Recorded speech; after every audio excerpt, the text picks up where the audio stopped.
నమస్కారం స్నేహితులారా. భారతీయ చరిత్రలో విజయనగర సామ్రాజ్యానికి ఒక ప్రత్యేక స్థానం ఉంది. హంపి పతనం తర్వాత ఆ సామ్రాజ్య వైభవాన్ని నిలబెట్టి రెండో రాజధానిగా వెలుగొందిన పుణ్యభూమి పెనుగొండ. అనంతపురం జిల్లాలో ఉన్న ఈ కోట కేవలం రాళ్లతో కట్టిన కట్టడం కాదు, శతాబ్దాల వీరత్వానికి, కళాపోషణకు నిలువెత్తు సాక్ష్యము. ఈ రోజు మనము పెనుగొండ కోట విశేషాలను, అక్కడి అద్భుత కట్టడాల గురించి తెలుసుకుందాము. పెనుగొండను పూర్వము ఘనగిరి అని పిలిచేవారు.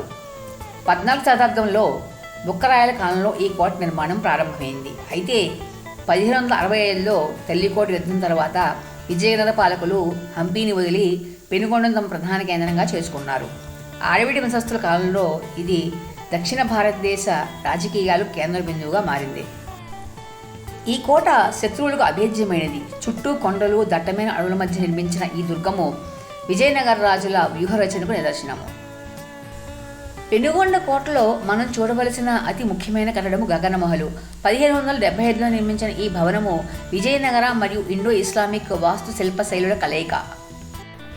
ఇది రాజుల వేసవిడిగా ఉపయోగపడేది. ఈ భవనంపై ఉన్న గోపురాలు, కిటికీల అలంకరణ అప్పటి శిల్పుల నైపుణ్యాన్ని చాటి చెబుతాయి. ఎటువంటి సిమెంటు వాడకుండా కేవలం సున్నము, బెల్లం మిశ్రమంతో నిర్మించిన ఈ కట్టడము నేటికి చెక్కు చెదరకుండా ఉండడం ఆశ్చర్యకరము. పెనుగొండ కోట రక్షణ వ్యవస్థ చాలా పటిష్టమైనది. కోట గోడల మీద ఉన్న బురుజులు శత్రువుల కదలికలను గమనించడానికి వీలుగా ఉండేవి.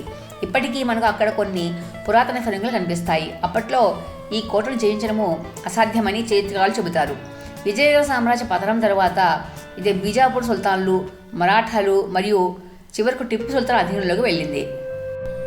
పెనుగొండ కోటలో ఉన్న మహామంత్రి తిమ్మరసు జైలు విజయనగర చరిత్రలో అత్యంత విషాదకరమైన ఘట్టానికి నిలువెత్తు సాక్ష్యము.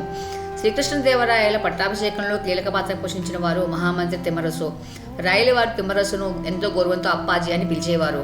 అయితే రాయలవారి కుమారుడు విషప్రయోగానికి గురి మరణించినప్పుడు ఆ కుట్రలో తిమ్మరసు కుటుంబం ప్రమేయం ఉందని రాయలవారు అనుమానించారు.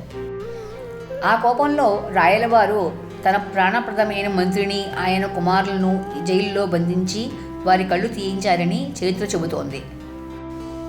ఈ జైలు భవనము పెనుగొండలోని గగనమహల్కు సరిగ్గా ఎదురుగా ఉంటుంది. దీని నిర్మాణ శైలి విభిన్నంగా ఉంటుంది.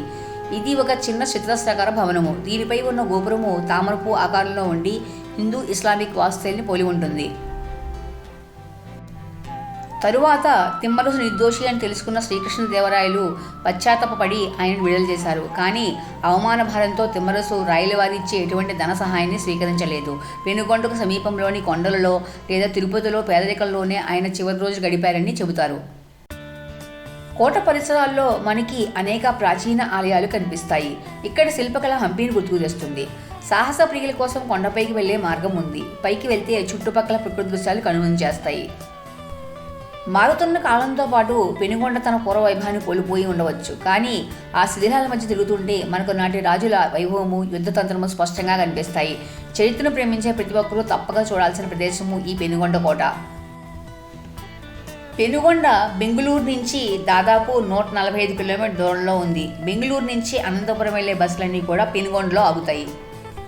ఇటువంటి మరిన్ని మంచి వీడియోల కోసం మా ఛానల్ సబ్స్క్రైబ్ చేసుకోండి. మా వీడియోస్ కనుక మీకు నచ్చినట్టయితే please do like, share, subscribe to our channel trips with Tripura.